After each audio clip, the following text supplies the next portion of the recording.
만나 뵙게 돼서 반갑습니다. 인사합니다. 다시 이번 주간에도 좋은 일이 많이 있으시기 바랍니다. 라고 인사합니다. 말씀 같이 나누겠습니다. 구약성경 출애굽기 23장 14절부터 19절까지입니다. 다 찾았으면 한 목소리로 우리 말씀을 같이 합독을 하도록 하겠습니다. 이 계시의 말씀을 서로 받들어 읽을 때에 하나님의 세면 음성을 각자 들으시는 복된 시간 되시기를 주의 이름으로 축원합니다. 14절부터입니다. 시작. 너는 매년 3번 내게 절기를 지킬지니라. 너는 무교병의 절기를 지키라. 내가 내게 명령한 대로 아비벌 정한 때에 이래 동안 무교병을 먹을지니 이는 그 달에 내가 애굽에서 나왔음이라.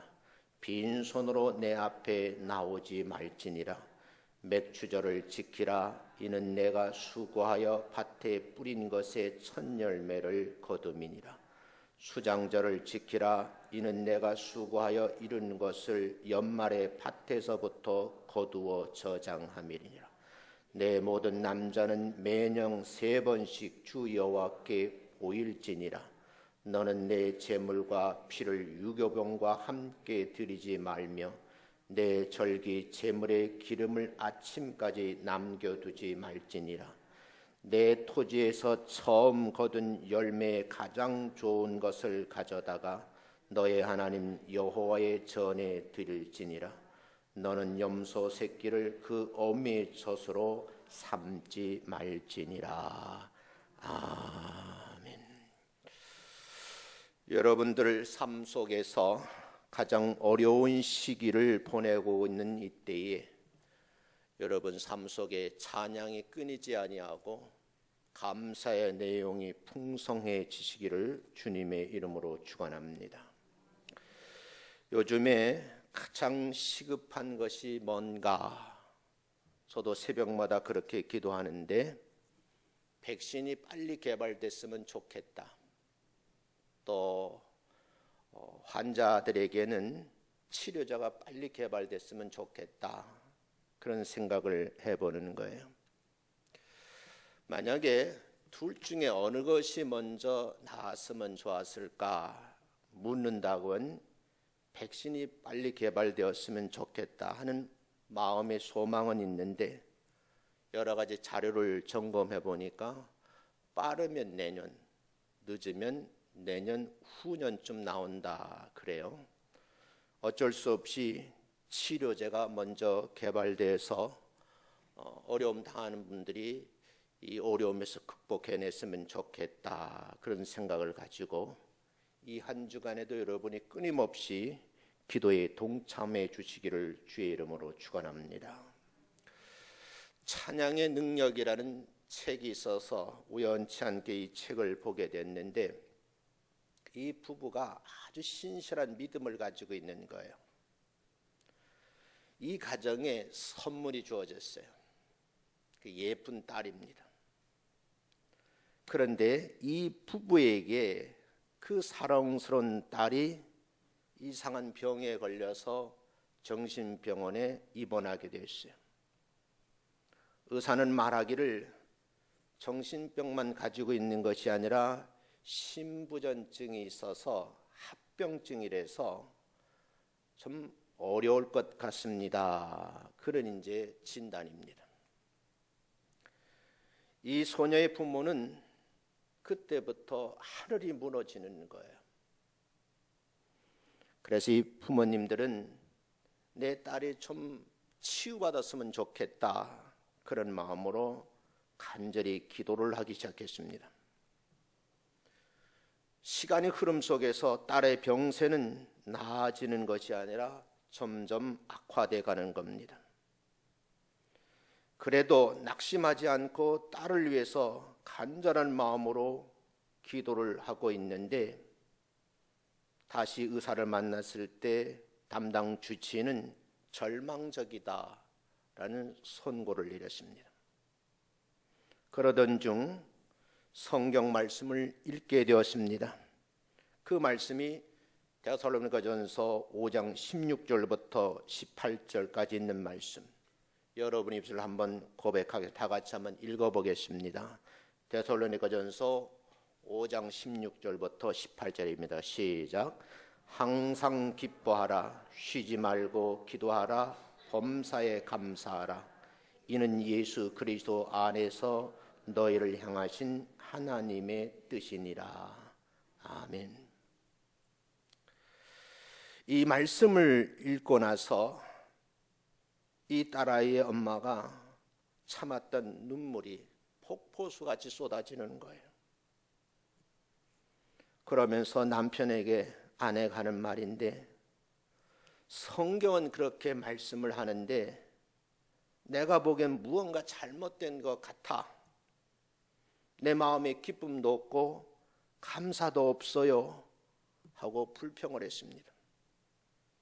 그 소리를 들은 남편이 약간의 언짢은 표정을 하면서 그 말은 하나님을 모독하는 거예요 하고 부부 사이에 의견 차이가 드러났어요. 자기 사랑하는 딸이 병으로, 그것도 정신병으로 점점 죽어가고 있는데 어떻게 부모된 내가 기뻐하고 감사할 수 있겠냐고 남편에게 하는 말입니다. 그러자 그 남편이 아내를 달래면서 하는 말이에요. 그렇다고 우리가 하나님을 원망할 수는 없지 않소. 아마도 하나님께서 우리 두뇌에게 믿음을 시험하는 것 같지 않소 하고 위로를 합니다. 그러면 남편이 제안을 하기를, 우리가 신실하신 하나님의 약속을 믿고 다시 한번 감사의 기도를 드려봅시다 라고 제안을 합니다. 내가 생각하기에는 지금 현재 방법은 이 방법밖에 없는 것 같소. 틀림없이 우리의 믿음이 부족한 것이 아닐까라고 생각을 하오 라고 아내를 다독거렸습니다. 이 부부는 절망 가운데서 다시 하나님을 향해 무릎을 꿇고 기도를 하기 시작했습니다. 사랑하는 하나님 아버지, 하나님께서 우리를 사랑하는 것을 저희들은 압니다. 우리 딸이 이렇게 합병증에 걸려서 신음하고 죽어가는 모습도 보고 계시는 줄로 압니다. 우리 부부가 우리의 딸을 사랑하는 것 이상으로 하나님께서도 우리 딸을 사랑하시는 것을 저희들은 믿습니다. 하나님, 우리에게, 우리 딸에게 필요한 최선의 것이 무엇인지, 최선의 것으로 딸의 생을 이끌 수 있도록 하나님 도와주세요 라고 두 내가 기도를 하기 시작했습니다. 그 기도 속에 주님, 딸에게 병을 주신 것을 감사드립니다. 기도의 내용이 바뀝니다. 딸이 병원에 입원한 것도 감사드립니다. 의사의 힘으로도 어쩔 수 없다고 하니 그것도 감사드립니다. 우리 딸을 위해서 많은 주의 종들이 중보 기도하게 하신 것도 감사드립니다. 전에 하지 않던 4가지 감사 기도를 드리기 시작했어요. 그리고 마무리를 하기를, 분명히 여기에는 우리 주님의 섭리가 있는 줄로 믿습니다. 이렇게 마무리를 했습니다. 그리고 두 내가 기도를 마치고 일어섰는데, 그때 마음속에 하나님의 사랑하심, 그분의 돌보심에 대해서 마음속에서 감사가 일어나고 입가에 찬양이 나오더랍니다. 두 내문이 기도를 마쳤을 때 지금까지 경험하지 보지 못했던 눈물이 앞을 가리는 겁니다. 어쩌면 하나님 앞에 보여드릴 것이 뭐가 있는가? 딸 아이를 통해서 두뇌의 눈물을 보고 싶어 하신 것은 아닌가, 그런 생각을 이 글을 읽으며 생각을 했어요. 참으로 감사하는 마음속에 밀려있는 기쁨, 그리고 원망하고 불평하던 아내의 입가에 잔잔한 미소가 떠오르면서 평안한 모습을 남편이 보게 됩니다. 이들 부부는 하나님께서 최선의 것으로 자신들의 기도에 응답하려는 확신이 서게 됐습니다. 기도를 마친 두 부부는 오랜만에 참으로 마음의 평안을 누리면서 깊은 수면에 들어가십니다. 그런데 본인이 자고 있던 이 상황에 기적이 일어났습니다. 나날이 죽어가던 딸이 차츰차츰 정상적인 의식을 되찾기 시작하는 겁니다. 사형 선고를 내렸던 주치의가 와서 놀란 듯이 이건 이상한 일입니다 하고 고개를 갸웃거리면서 참 이거는 기적인 것 같아요 라고 말을 합니다. 담당 주치의가 말하기를 살한 2-4번의 딸 아이 병세가 분명히 좋아지고 있는 것 같습니다. 그렇게 말을 전했습니다. 이를 지켜본 두 부부는 얼싸안고 마음의 평안 속에서 밀려오는 그 감사의 기도를 하면서 얼싸안고 다시 눈물을 흘렸습니다. 절망 중에서도 소망을 가지고 드는 감사의 기도는 하나님의 마음을 감동시킨다는 거예요. 그 후 딸은 일주일 후에 완치가 되어서 퇴원하게 되었고 건강하고 예쁘게 성장해서 결혼을 하게 되었다. 실화입니다. 그래서 이 2-4분이 글을 써서 남겨놨는데 그 책 이름이 찬양의 능력이라는 책입니다. 저는 이렇게 생각합니다. 암울하다고 그러잖아요. 주변 사람들을 쳐다보면 웃음기가 사라진 거예요. 때로는 사람 만나기가 두렵다고 말하는 분도 있어요.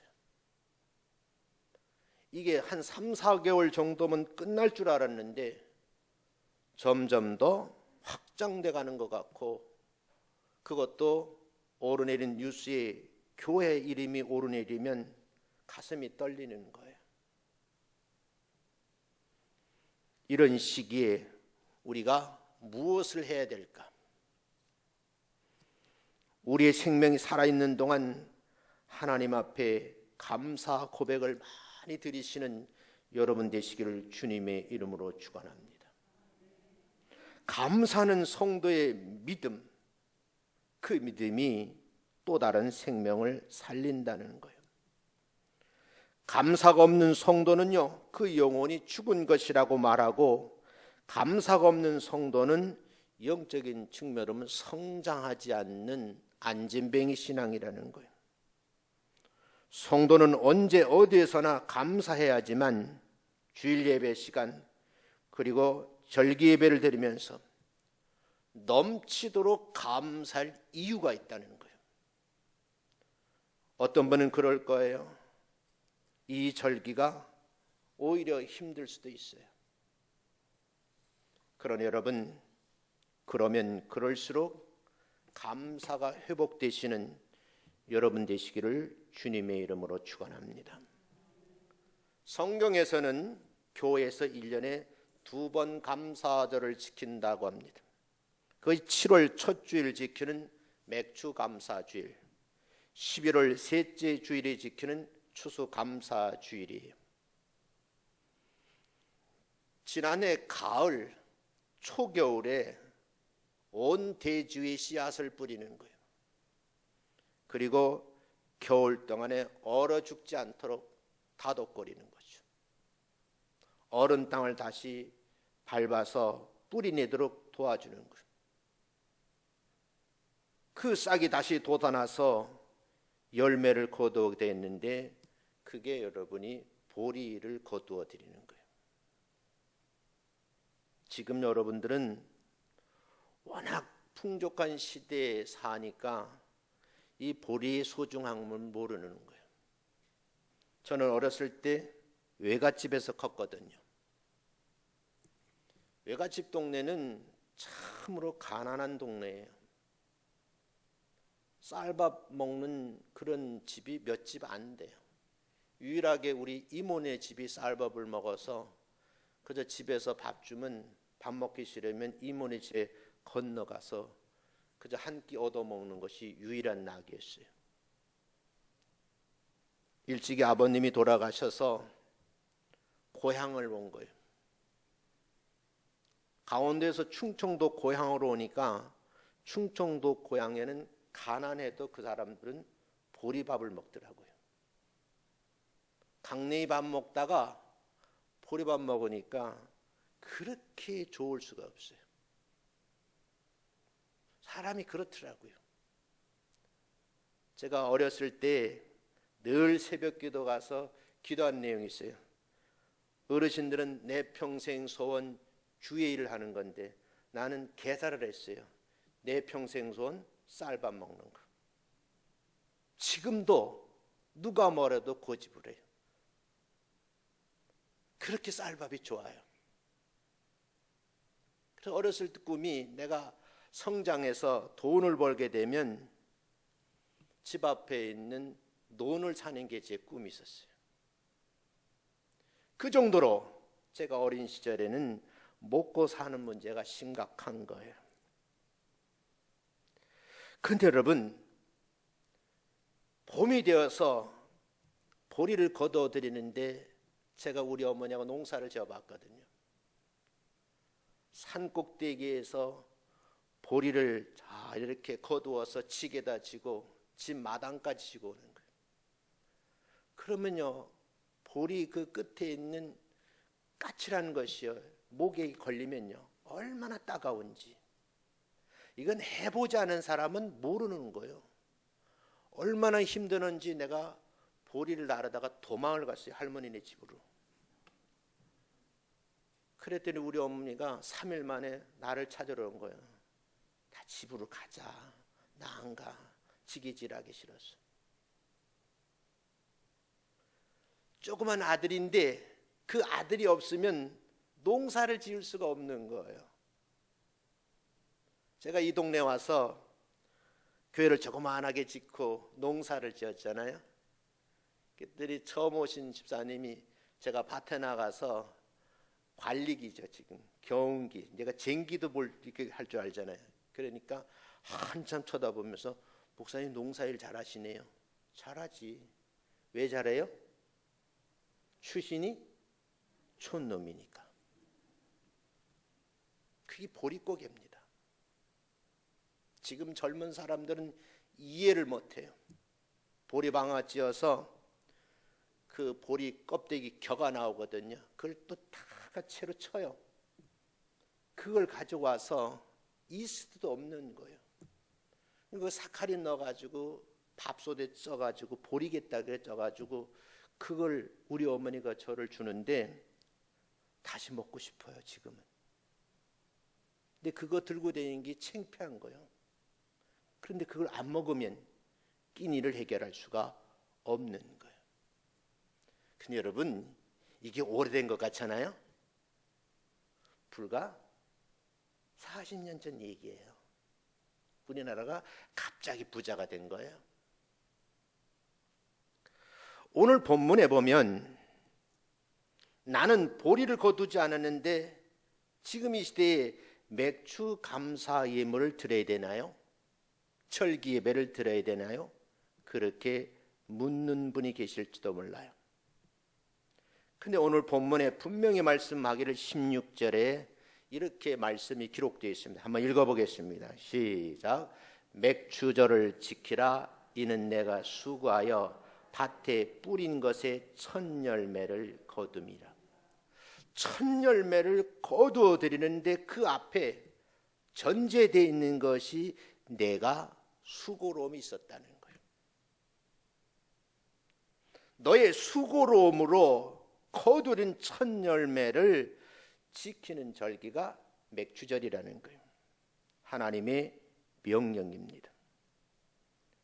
근데 여기서 하나 우리가 깨달음을 얻는 건 뭐냐면, 우리가 지금 누리고 있는 모든 것이 하나님의 것이라는 사실을 여러분이 알고 계셔야 되고 시인을 하셔야 돼요.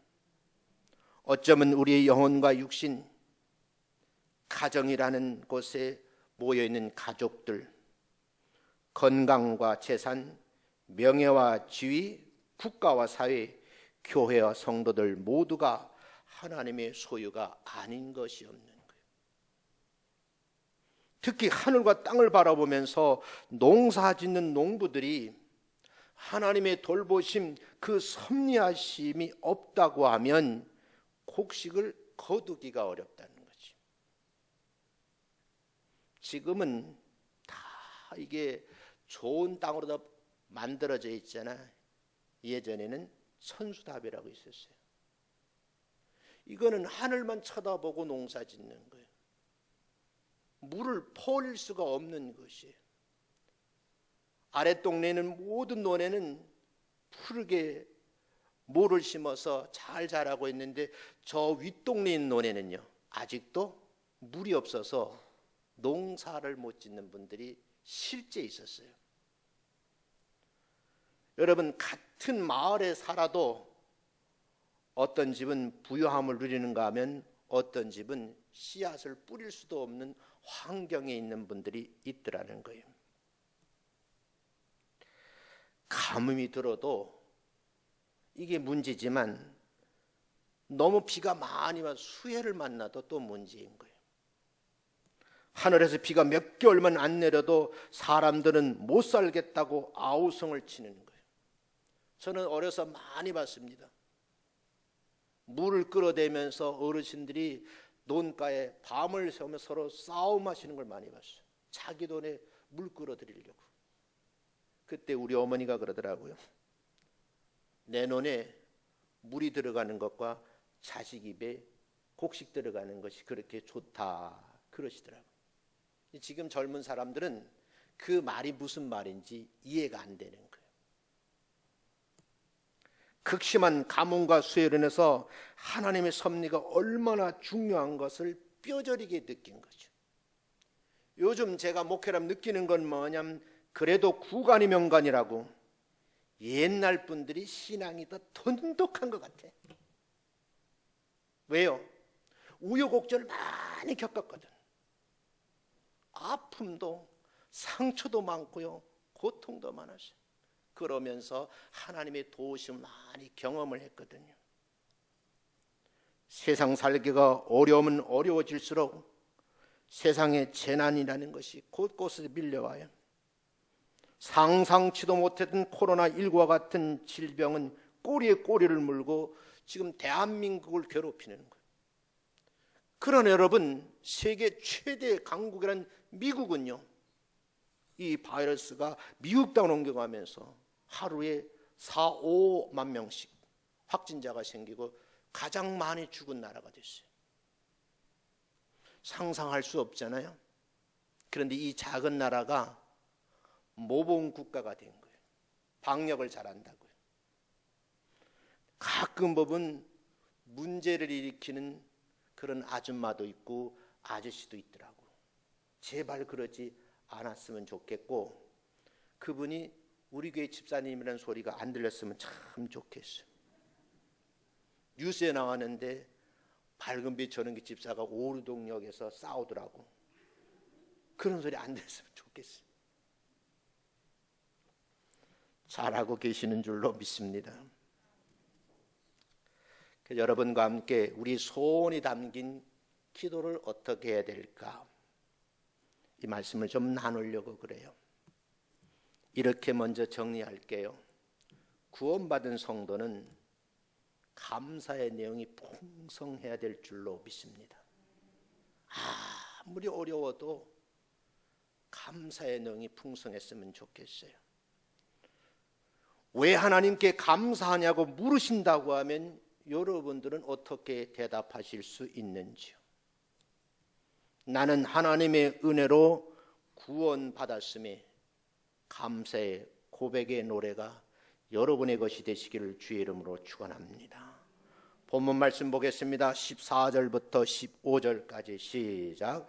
너는 매년 3번 내게 절기를 지킬지니라. 너는 무교병의 절기를 지키라. 내가 내게 명령한 대로 이 아비벌에 정한 때에 이래 동안 무교병을 먹을지니 이는 그 달에 내가 애굽에서 나왔음이라. 빈손으로 내 앞에 나오지 말지니라. 이스라엘 민족은요, 이 절기를 반드시 지킵니다. 특히 유대인들은요. 왜냐하면 지난 기나긴 세월 동안에 굶주림에 너무너무 힘들어서 사실은 애굽 땅으로 내려간 거거든요. 제가 이집트 고센 땅을 내려가면서 밤새도록 기차를 타고 내려가는데 보니까 새벽녘에 잠이 깨서 차창 밖을 보니까 조그만 쪼랑말이 그 짐 수레에다가 보리를 실었는데요, 상상을 못하게 실었어. 그걸 끌고 가는 것을 모습을 봤어요. 아, 여기가 곡창지대구나. 그래서 이스라엘 민족이 흉년이 들었을 때 이집트 고센 땅으로 내려왔나 보구나 하는 것을 알 수가 있겠더라고요. 그 사람들이 430년 기나긴 세월 동안에 이집트에서 노예 생활을 했습니다. 하나님은 때가 되어 지도자를 세우시고 탈출하게 만드신데 그게 출애굽이에요. 40년 기나긴 세월 동안에 여러분 가나안 땅에 들어가는 과정이 출애굽기입니다. 중요한 것은요, 이때에 400년이 넘는 기나긴 생을 종살이를 하면서 먹을 것 제대로 못 먹었거든요. 더구나 광야 40년 생활에는요, 제대로 먹고 입고 잠을 잘 수가 없었어요. 그런데 오늘 성경에 보면 너는 그랬어요. 매년 3번 내게 절기를 지키라. 해도 되고 안 해도 반드시 지키라는 거예요. 그런데 중요한 것은 유교병이 아니고 무교병이에요. 제가 어렸을 때 먹은 보리떡 같은 거예요. 이스트를 넣지 않은 딱딱한 거예요. 광야 생활 속에 언제 여러분 이스트를 넣고 빵을 만들어 먹을 수가 있겠어요? 그저 생명을 연장하는 거죠. 그 여러분, 그 무교병을 먹으면서 일주일 동안 지키라는 거예요.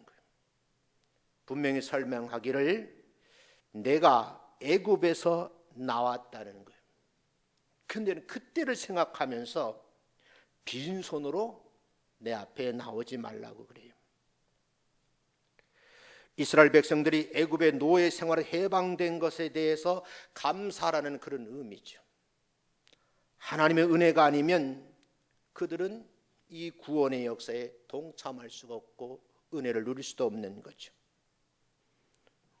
우리가 다 하나님 앞에 감사할 이유는 뭐냐면 죄악의 구렁텅에서 헤매던 저희들을 그냥 건져내셔서 하나님의 사람 만들어 주신 것 아니겠어요? 그런 의미에서 여러분은 감사를 잊지 않는 하나님의 귀한 종들이 되시기를 주의 이름으로 축원합니다. 감사를 잃어버리면 그림자처럼 따라 나를 괴롭혀요. 양심의 자유도 누릴 수가 없고요, 생각의 자유도 없어요. 신체의 자유, 행동의 자유도 누리지 못하는 겁니다. 왜냐하면 마귀의 종로로 타니까.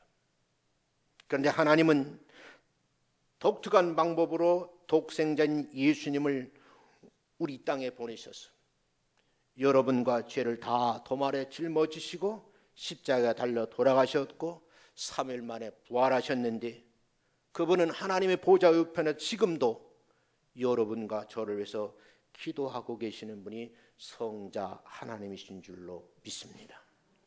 죄악에서를 해방시켜 주신 거예요. 사단의 사슬을 풀어주기 위해서 온갖 고초를 당하신 겁니다. 예수님이 십자가를 믿는 성도들은요, 우리가 아무리 생각해도 그 은혜를 생각하면 저절로 감사의 내용이 나올 수밖에 없다는 거죠. 제가 신월동에서 부교육자 생활할 때인데 신방을 갔어요. 어느 집 선생님이신데 신방을 가서 예배를 드리는데 그렇게 우는 거예요. 왜 우냐 그러니까, 선사님, 내가 예수 믿고 보니까 하나님의 은혜가 얼마나 큰지 성경을 읽으면 읽을수록 눈물을 감출 수가 없다는 거예요. 그냥 성경 읽으면 눈물이 나온다 그래요. 난 그렇게 예쁜 신앙을 가지고 있는 선생님도 봤어요. 그게 깨달음입니다. 감사가 없으면 눈물이 나오지 않는 거예요. 찬송가 303장에 있는 거죠. 날 위하여 십자가에 중한 고통 받사 대신 죽은 주 예수 사랑하시느네요. 보배로운 피를 흘려 영영 죽을 죄에서 구속함을 받은 우리 어찌 찬양 안 할까? 시간 있으면 불렀으면 좋겠는데, 이 찬송을 부를 때마다 자나깨나 하나님께 기쁜 마음으로 감사하면서 영광을 돌리는 성도님들 되시기를 주님의 이름으로 축원합니다. 두 번째, 하나님께 몸과 마음을 보여드리라는 거예요.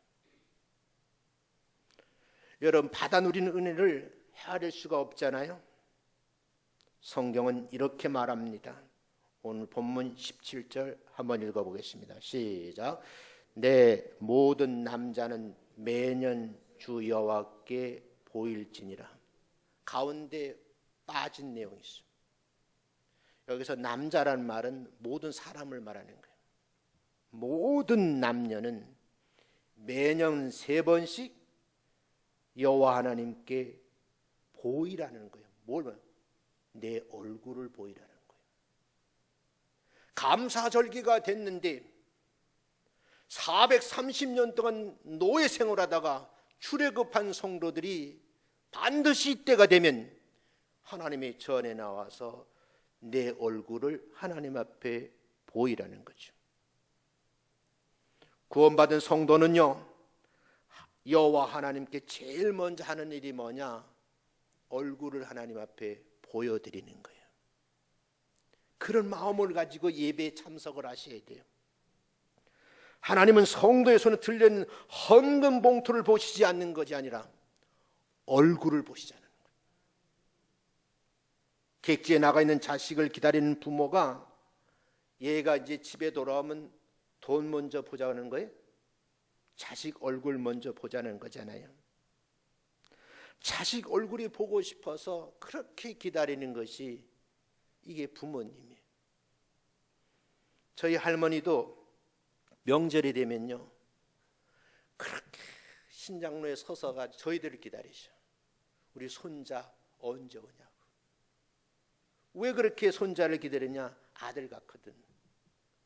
저희 아버님이 7대 독자인데 33세 돌아가셨어요. 몇 살요? 예수님도 아닌데 아들만 풍성하게 낳아놓은 거예요. 이 아들이 다 서울 가 있잖아요. 명절 때 그렇게 보고 싶어 하는 거예요. 근데 여러분, 버스에서 내려서 할머니 만나가지고 할머니 부르면요, 그렇게 좋아하셔요. 그런 얼굴을 쓰다듬는 거예요. 뭐라고 그러시면서? 뭐라 그러세요? 내 새끼라 그래요. 근데 그 말이 그렇게 정겨워. 내 손주 새끼. 그 소리가 다시 듣고 싶은 거예요. 어쩌면 하나님께서 여러분들에게 요구하시는 것이 뭐냐? 그래, 맥주절이 되었는데 내 얼굴 한번 보고 싶다. 그 뜻 아닐까요? 여러분, 얼굴이라는 말이 있어요. 이게 무슨 뜻일까요?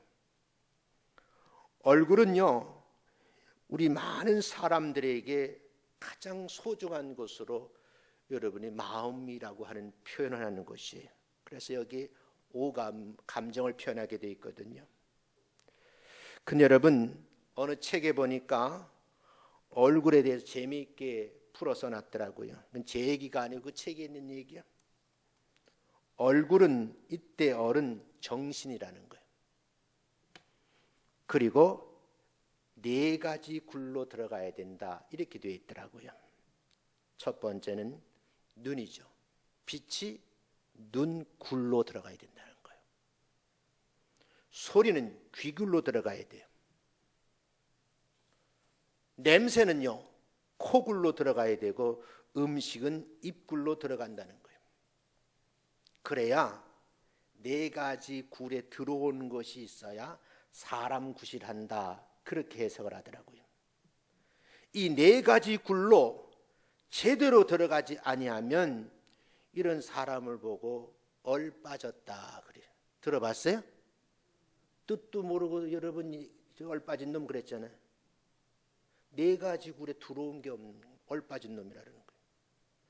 저는 이것을 이렇게 해석을 할게요. 여러분 어른 정신이, 그래서 민족의 얼 그러잖아요. 민족 정신이. 여러분, 여러분의 마음의 성전에 성령님이 계신 것처럼 여러분 마음속에, 여러분 정신세계에 성령이 계셔야 될 줄로 믿습니다. 사람의 얼굴에 이목구비로 들어가지 아니하면 성령이 빠진 성도잖아요. 성령이 계시지 않는 성도. 이 성도를 다른 말로 하면, 내 말이 아니고 오해하지 마세요. 얼빠진 성도예요. 정신 나간 성도라는 거예요. 다른 말로 하면요, 얼간이 성도예요. 얼이 빠지고 얼간이 성도가 되면 악령이 들어와서 그 영을 사로잡게 되면 귀신의 종로로 타는 거예요.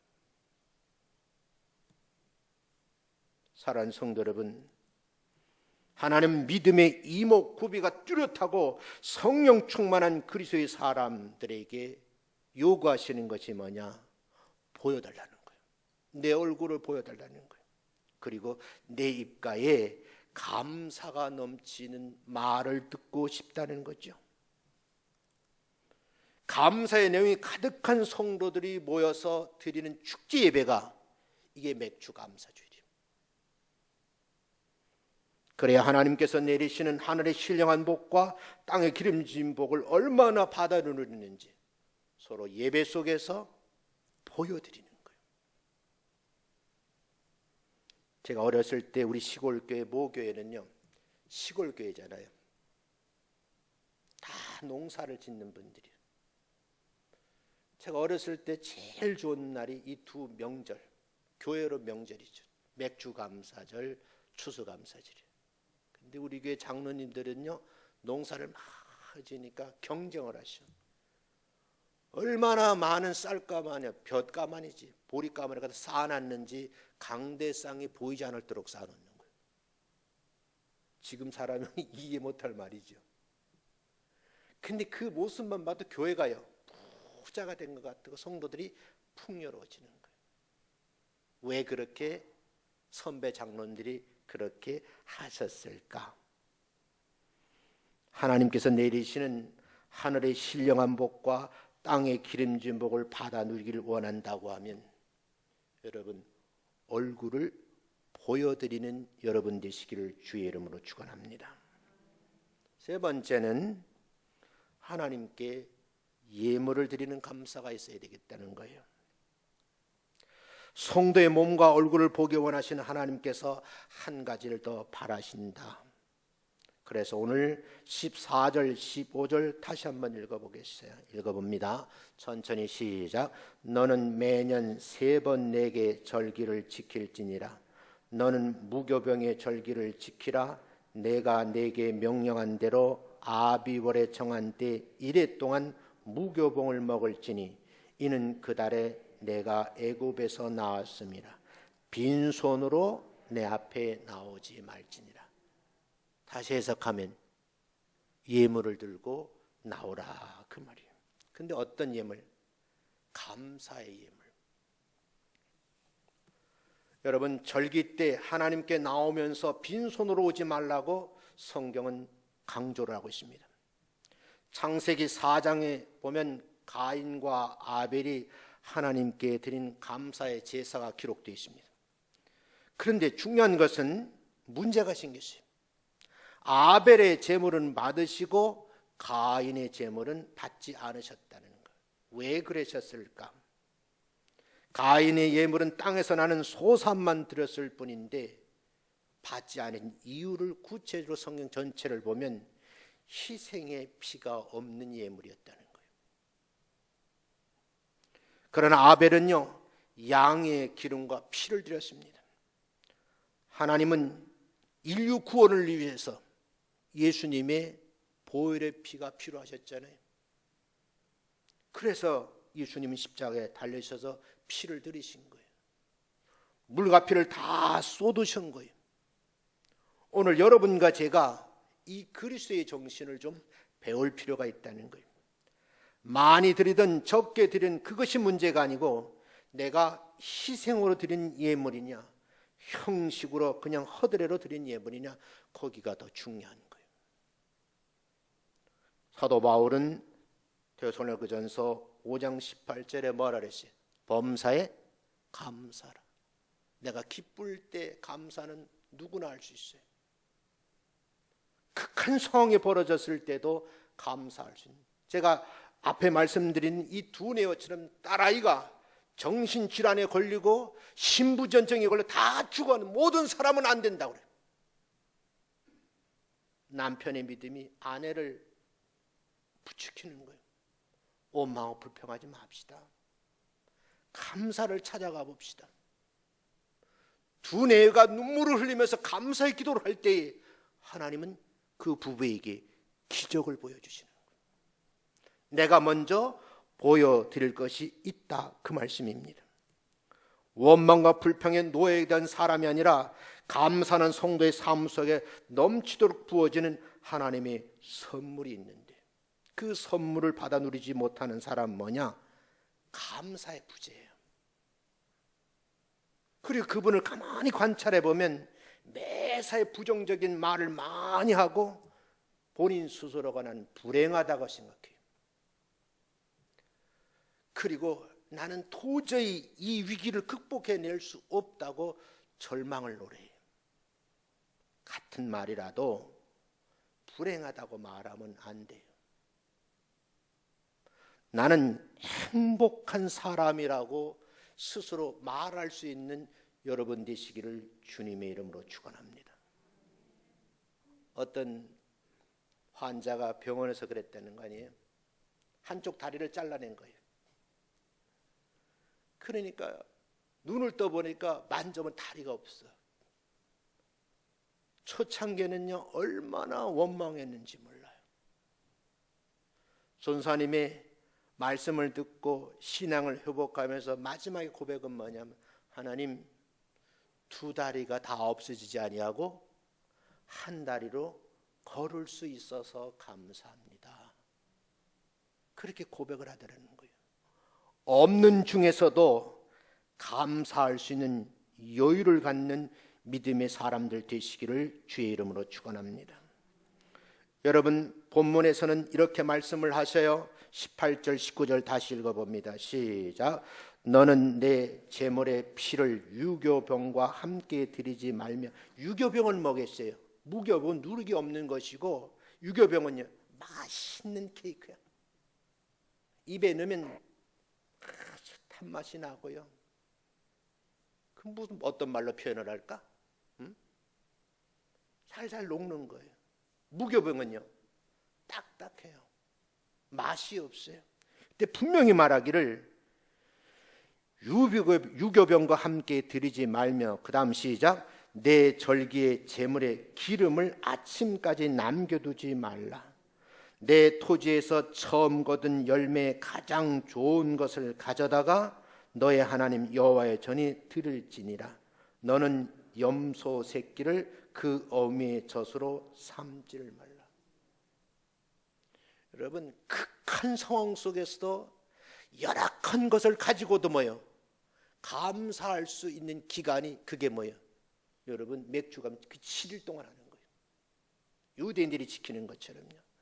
어쩌면 여러분들이 올 한 해 2월 달부터 시작한 이 내용이 똑같은 상황 같아요. 교회도 그래요. 이 성전에 꽉 찰 성도들이 지금 보이지 않잖아요. 전도도 할 수가 없어요. 우리 교회만 그래요? 다른 교회도 마찬가지예요. 이런 상황 속에서 하나님께 여러분 스스로가 감사 부재가 아니라 감사가 회복되시기를 주의 이름으로 축원합니다. 하나님은 희생의 피를 기뻐 받으신다고 그래요. 하나님은 처음 익은 열매를 기뻐 받으신다고 그래요. 그런데 그 열매 가운데 가장 좋은 것을 기뻐 받으신다고 그래요. 하나님은 우리들에게 희생의 예물을 기뻐 받으신다고 가르쳐 주는 거예요. 가장 아끼는 첫 열매, 첫 것을 하나님이 기뻐 받으신다. 어쩌면 가공하지 않은 순수한 것을 가지고 와서 내게 보여달라는 거예요. 하나님께서 기뻐 받으실 만한 향기로운 예물을 드려서 하나님 앞에 영광을 돌리시기를 주의 이름으로 축원합니다. 이렇게 좀 정리를 해볼게요. 우리 주변을 아무리 살펴보아도 좋은 것이 없는 것 같아요. 온통 썩고 문드러진 것밖에 없잖아요.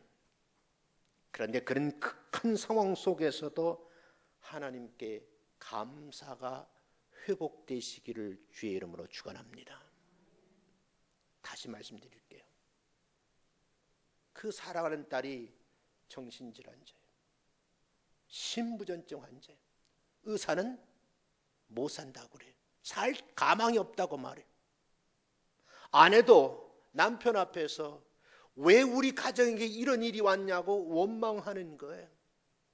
그때 뜨거운 신앙의 열정을 가진 남편이 아내를 다독거리면서 여보, 우리 한번 기도해 봅시다.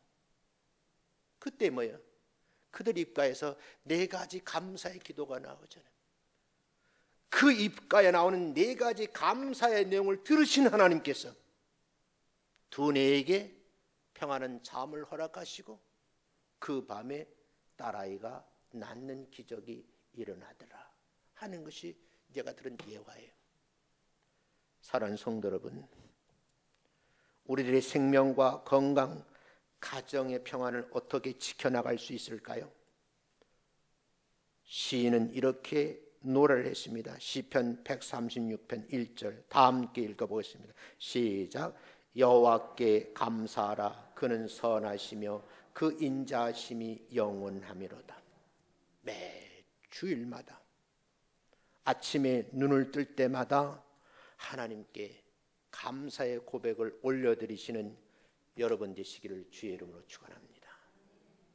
어쩌면 여러분과 제가 감사드릴 수 없는 환경이에요.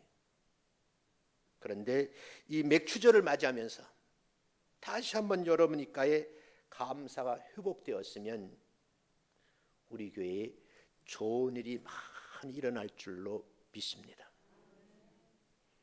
저희 가까운 제자 한 분이 있어요. 찾아왔어요. 나보고 그래, 목사님 왜 그러니까 제가 드릴 게 있어요.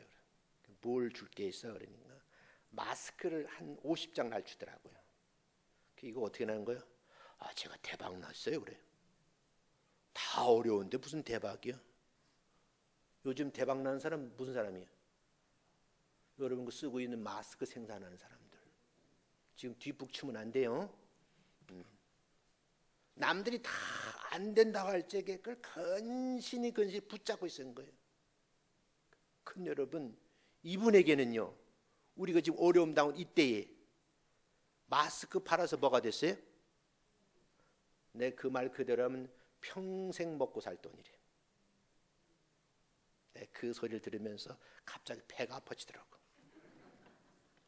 왜 우리 교회 성도들이 저렇게 복받았다고 얘기를 들어야 되겠는데 왜 다른 교인이 저럴까? 갑자기 혈압이 올라가는 거예요. 여러분, 동일한 일이 우리 교회 안에서 일어날 줄로 믿습니다. 어려움이 있다고 몸마음 불평하는 것이 아니라 감사가 회복되면 하나님께서 아무개야, 내 얼굴을 한번 보여달라. 내가 가지고 있는 참 열매, 가공하지 않고 순수한 것을 내게 보여달라. 보여드리기만 하면 그 다음은 하나님께서 여러분과 저에게 기적의 주인공으로 만들어 놓으실 줄로 믿습니다. 그래서 기도하자고요. 저는 말도 안 되는 기도를 하고 있어요. 왜요? 말도 안 되는 것이 이루어져야 기적이니까. 사랑하는 성도 여러분, 지금 백신이 개발돼야 돼요. 이왕이면 대한민국 사람이, 이왕이면 우리나라 기업에서, 이왕이면 예수 믿는 사람들 두뇌에서 개발됐으면 좋겠어. 아멘. 이왕이면 우리 교인 중에 그런 사람이 있으면 대박 날 줄로 믿습니다.